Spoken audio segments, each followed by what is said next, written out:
In 1901, Augusta was taken to an insane asylum in Frankfurt, Germany by her husband.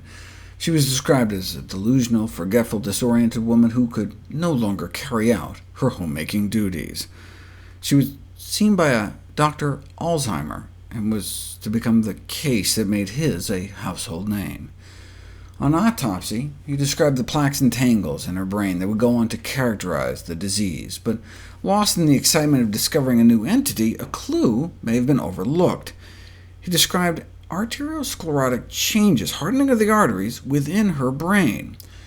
We typically think of atherosclerosis in the heart, but atherosclerosis involves virtually the entire human organism, our entire vascular tree. And one of the most poignant examples of the systemic nature is the link between coronary artery disease, degenerative brain disease, and dementia. Back in the 70s, the concept of cardiogenic dementia was proposed. Dementia generated from the cardiovascular system. Since the aging brain is highly sensitive to lack of oxygen, since heart problems are so common, it was easy to imagine that's how dementia could result. And now we have a substantial body of evidence that strongly associates atherosclerotic vascular disease with the #1 cause of dementia, Alzheimer's disease.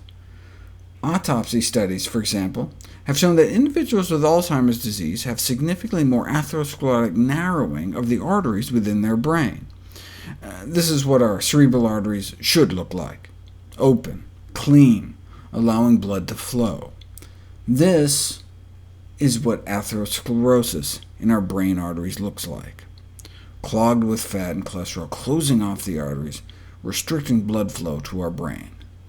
What kind of brain arteries do you want in your head? Normal resting cerebral blood flow. The amount of blood flow circulating within our brains is about a quart a minute, but we lose about 0.5% a year, so by age 65 we may be down 15–20%, but this doesn't necessarily affect brain function, as we have a built-in buffer. However, this age-related decline in cerebral blood flow can become critical to brain cell survival if an additional burden further lowers that flow. This reduction of blood flow can starve the brain of oxygen, cause silent little mini-strokes, brain atrophy, shrinkage, the cumulative effects of which appear to play a pivotal role in accelerating and augmenting the development and evolution of Alzheimer's disease. If you look at the amount of atherosclerosis in the arteries that specifically supply blood to critical memory and learning centers of the brain, this is the amount of severe atherosclerosis one sees in healthy, non-demented controls, compared to those with Alzheimer's disease. In light of such findings, some have even suggested the disease be reclassified as a vascular disorder. This is good news, though, because atherosclerosis is potentially reversible. These findings were confirmed in 2 larger studies, over 1,000 autopsies each, which found the same thing: atherosclerosis in the brain is significantly more frequent and severe in those with Alzheimer's disease.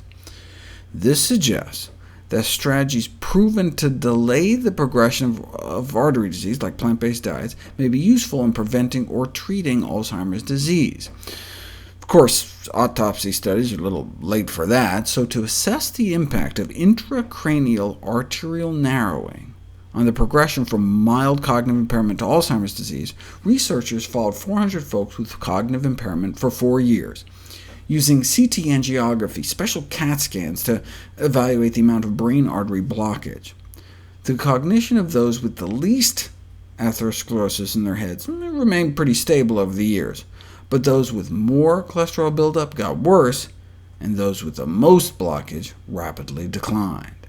And the same with the ability to carry out activities of daily living. And it doubled the progression to full-blown Alzheimer's disease.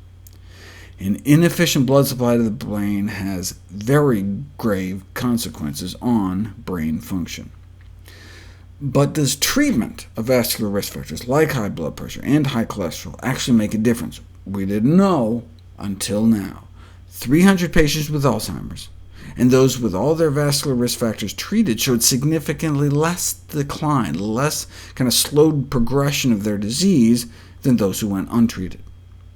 It is said that the goal of medicine is to provide patients with hope, and when there is no hope with with understanding? Well, for the first time in the history of this disorder, we have the chance to provide Alzheimer's patients with hope.